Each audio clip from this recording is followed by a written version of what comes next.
नमस्ते. आज मी शेवग्यांच्या पानांचे लाडू बनवते. ही शेवग्याची एक जुडी मी आणली होती. एकदम जून आणा नाही तर कोवळी आणा. ही अशी त्याची पानं काढून घ्यायची आपल्याला. देठं वगैरे घ्यायची नाही आहेत आणि ती आपण कढईमध्ये अशी गरम करून घेऊयात. अशी कुरकुरीत होतील अशी गरम करून घेणार आहोत. ह्याची पावडर पण ऑनलाईन भेटते आपल्याला, पण माझ्याकडे पानं होती म्हणून मी आता पानं घेतलेत आणि ते असे कुरकुरीत करून आता गरम करते. हे बघा, ही अशी पानं मी कुरकुरीत करून घेतलेत. याला आपण मिक्सरच्या भांड्यामध्ये टाकून त्याची पावडर करून घ्यायची. ही अशी पावडर करून घ्यायची. हे बघा, चाळून पण घेतली. एखादी छोटीशी बारीक काडी वगैरे असले तरी चालते.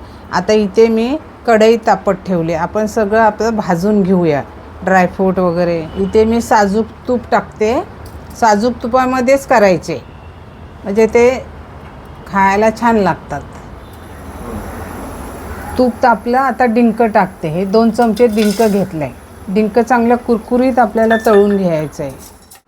इथे मी ड्रायफ्रूटमध्ये बदाम आणि काजू घेतलेले आहेत आणि मनुका घेतले आहेत. पहिले आपण हे बदाम आणि काजू फ्राय करून घेऊया. डिंक आणि ड्रायफ्रूट फ्राय करून घेतले. आता आपण थोडंसं अजून तूप टाकू आणि गव्हाचं पीठ आपण भाजून घेऊ. इथे 2 कप मी गव्हाचं पीठ घेतलेलं आहे. ते आपण भाजून घेऊया. चांगलं लालसर होईपर्यंत भाजून घ्यायचं.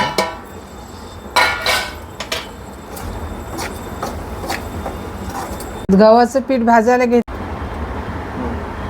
पीठ आपण भाजायला घेतले. त्याच्यामध्येच एक छोटी वाटी खारीक पावडर टाकूया, म्हणजे ती पण आपल्याला भाजून होईल.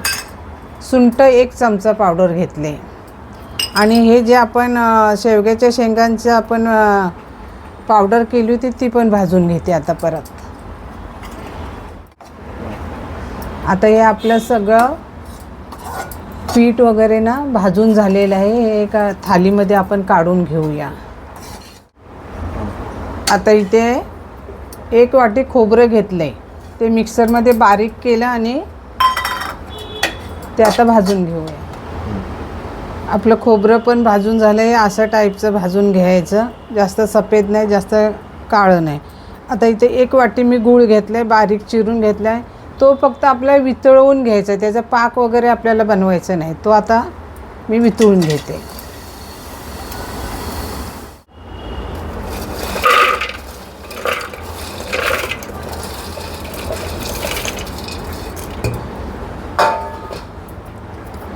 हे खोबरं,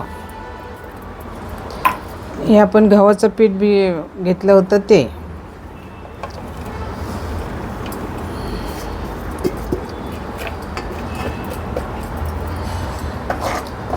आणि हे गूळ.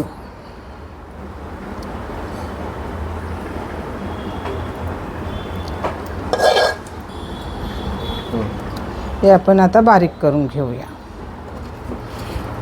हे बघा, हे आपलं सगळं बॅटर आता तयार झालेलं आहे. अशा टाईपचं करून घ्यायचं. आता एका आपण परातीमध्ये काढून घेऊया. आता वेलची पावडर 1-2 चमचे वेलची पावडर घ्यायची. आपले छोटे चमचे असतात वेलची पावडरमध्ये ना ते. आणि शेवटी आता ही दूध पावडर घेतली मी मोठे 2 चमचे. ती पण मिक्स करायचे. हे ऑप्शनल आहे, नाही टाकले तरी चालतं.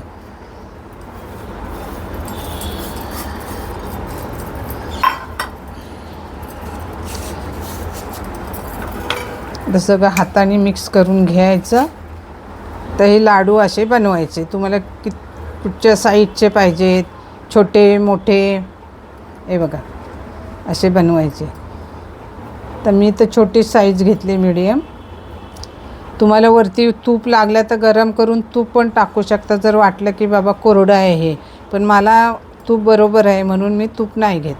हे आपले शेवग्याचे लाडू. रेसिपी आवडली शेअर करा, लाईक करा आणि सबस्क्राईब करा.